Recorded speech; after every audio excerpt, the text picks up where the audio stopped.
Cuando Cristóbal Colón pisó por primera vez la costa de Cuba, la describió como la más hermosa que ojos jamás habían visto. De hecho, sería este estatus de paraíso tropical lo que eventualmente convertiría a Cuba en una potencia económica. En la década de 1920, su monumental industria azucarera recaudaba miles de millones de dólares. Sus playas de clase mundial y su proximidad a la superpotencia mundial, que se vio privada de alcohol durante la prohibición, se convierten en lo que los estadounidenses describieron como 700 millas de patio de recreo.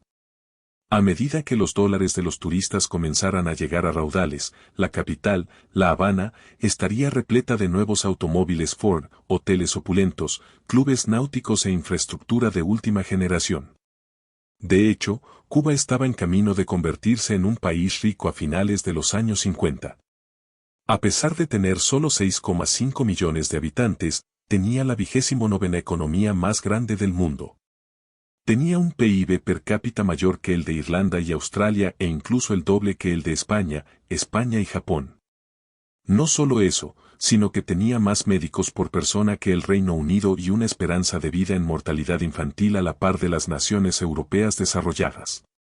Los salarios son los 8º más altos del mundo y actualmente está adoptando iniciativas educativas para convertirlo en la nación latinoamericana más alfabetizada. La economía cubana parecía tener todo a su favor. Un mercado libre, posiblemente más libre que el de Estados Unidos. Una fuerza laboral educada y saludable, algunos de los mejores paisajes naturales del planeta. Al lado de la mayor población de turistas adinerados, tierras agrícolas increíblemente fértiles y ricas reservas de minerales y petróleo. Cuba parecía preparada para la prosperidad económica. Sin embargo, hoy los cubanos han estado sujetos a dificultades económicas extremas y especialmente durante las últimas 3 décadas. En la década de 1990, el cubano promedio perdió 20 libras debido a la escasez de alimentos, lo que dejó a unas 40.000 personas ciegas por deficiencias nutricionales. Los apagones eléctricos eran tan comunes que era notable cuando los residentes tenían electricidad. De hecho, Cuba había perdido 1/3 de toda su economía, el 70% de su poder adquisitivo y casi la mitad de la nación quedó desempleada. Cientos de miles arriesgaron sus vidas para cruzar el océano en balsas improvisadas. Más del 50% nunca lo logró. Hoy las cosas no son muy diferentes. Una vez más, Cuba está sufriendo una gran escasez de alimentos y un declive económico. ¿Pero por qué? ¿Por qué Cuba sigue siendo tan pobre?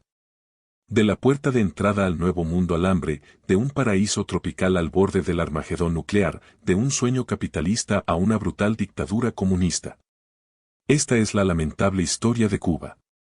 A principios del siglo XX, Cuba era en gran medida una nación en constante cambio. Después de 400 años de dominación española, 3 guerras y 30 años de conflicto, Cuba finalmente fue independiente. Sin embargo, muy pocos cubanos realmente ven esto como el comienzo de su independencia. A pesar de que las fuerzas rebeldes prácticamente consiguieron la victoria en el último segundo, Estados Unidos probablemente llevó a cabo una operación de bandera falsa para justificar la entrada en guerra con España con el fin de arrebatarle las posesiones coloniales que le quedaban.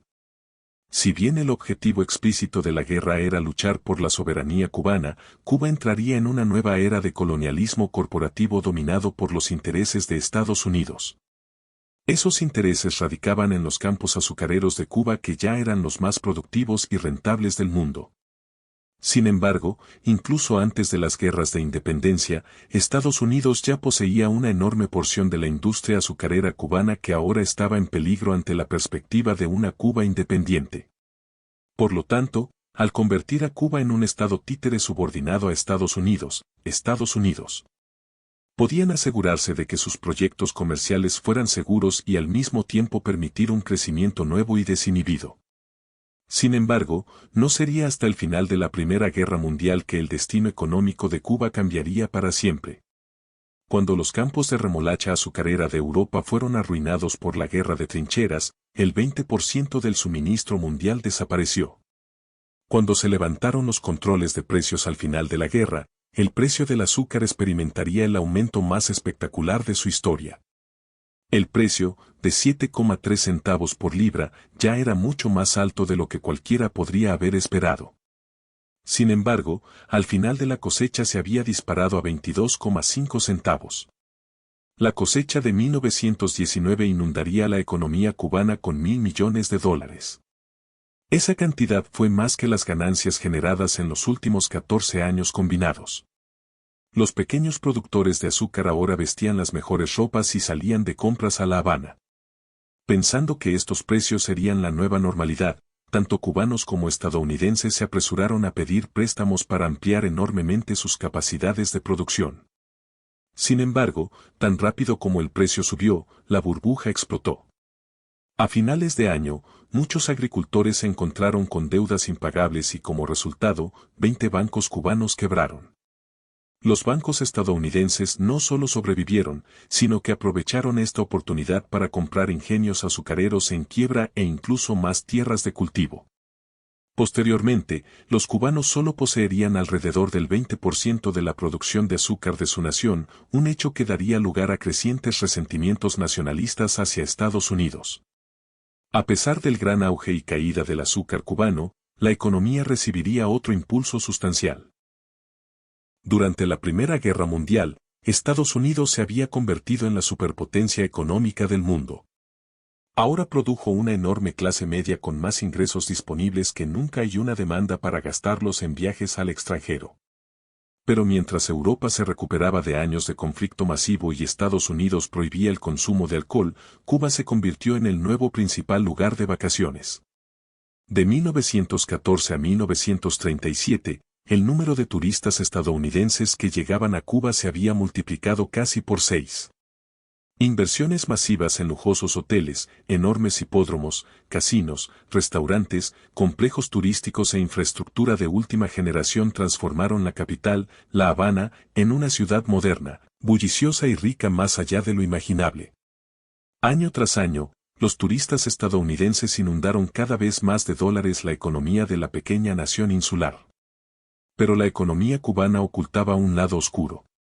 A medida que los casinos comenzaron a aparecer casi de la nada, también lo hicieron los barrios marginales que rodeaban los astilleros y que trajeron muebles de lujo. Cuba se estaba volviendo rica, pero solo para una pequeña porción de la sociedad. Los productores de azúcar independientes lucharon para llegar a fin de mes cuando los bancos estadounidenses los compraron mediante ejecuciones hipotecarias y muchas mujeres recurrieron a la prostitución para alimentar a sus hijos. Mientras tanto, el gobierno de Cuba se había vuelto corrupto y despótico, comprando votos y reprimiendo brutalmente a la oposición, operando más como una mafia que celebraba reuniones en sus casinos que como un gobierno que representaba los intereses de su pueblo. Y cuando el mundo entró en la Gran Depresión, la economía cubana, que dependía del azúcar y los turistas, sentiría los terribles efectos más que la mayoría. En 1958, Cuba había estado dirigida por una sangrienta dictadura militar bajo el mando de Fulgencio Batista durante los últimos 6 años. A esas alturas, Cuba no era ni pobre ni rica.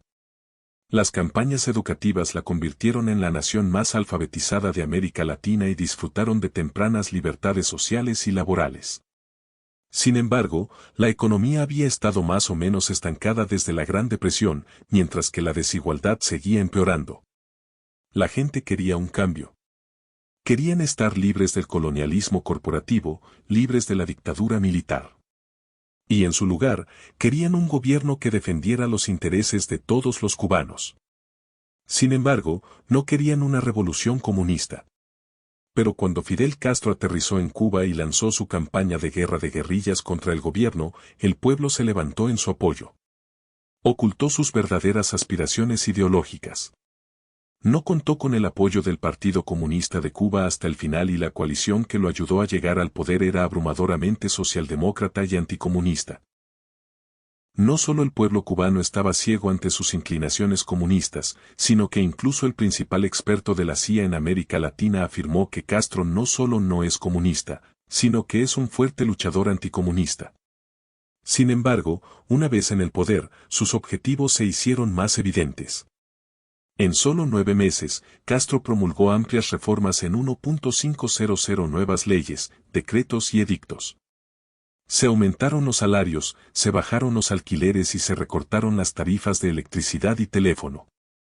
Y promulgó las tan buscadas reformas agrarias. Se redujo el tamaño máximo de las parcelas de tierra y se concedieron pequeñas parcelas a los trabajadores de la tierra. El gobierno confiscó tierras superiores al umbral y las convirtió en granjas estatales. Esto significó que las enormes inversiones de Estados Unidos ahora estaban controladas y eran propiedad del gobierno cubano. Pero lo que realmente enfureció a Estados Unidos fue la firma de una asociación comercial conjunta con su némesis ideológica, la Unión Soviética Comunista. Los soviéticos acordaron adquirir el 20% del azúcar de Cuba durante los próximos 5 años, pero pagando en efectivo, maquinaria, la ayuda de técnicos soviéticos y, fundamentalmente, 6 millones de barriles de petróleo. Pero ese petróleo necesitaba ser procesado en una de las 3 refinerías de propiedad estadounidense en la isla. Eso, Shell y Texaco, bajo presión de Washington, se negaron a refinar el petróleo soviético. Castro inmediatamente se apoderó y nacionalizó las refinerías, lo que llevó a Estados Unidos a responder con fuerza. Recortaron la cuota azucarera, que era un acuerdo para comprar un porcentaje del azúcar de Cuba, una tasa previamente acordada. Esa cuota azucarera había sido la piedra angular de la economía cubana durante todo el siglo XX. Castro, furioso, se apoderó de todos los activos de propiedad estadounidense en la isla, operaciones petroleras, compañías telefónicas y eléctricas, bancos, ferrocarriles, hoteles, casinos, destilerías y todas las empresas azucareras restantes.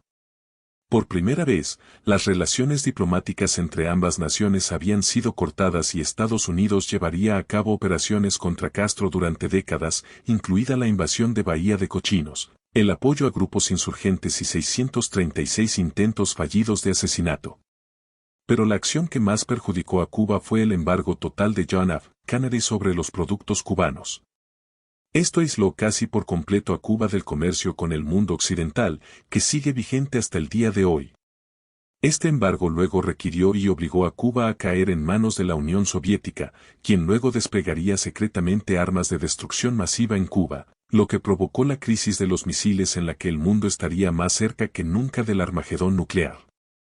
Esto también sería aproximadamente al mismo tiempo en que Castro anunció al mundo por primera vez que la revolución cubana era efectivamente socialista.